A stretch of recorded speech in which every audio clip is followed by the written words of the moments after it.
This free step-by-step video comes to you directly from Haynes. You can complete more than 200 jobs on this vehicle when you purchase the complete Haynes online manual at haynes.com. Pull the wiper arm away from the screen until it locks. Rotate the blade 90 degrees, depress the clip and slide the blade from the hook of the arm.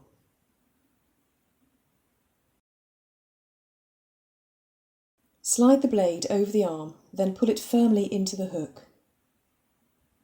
Ensure the clip engages.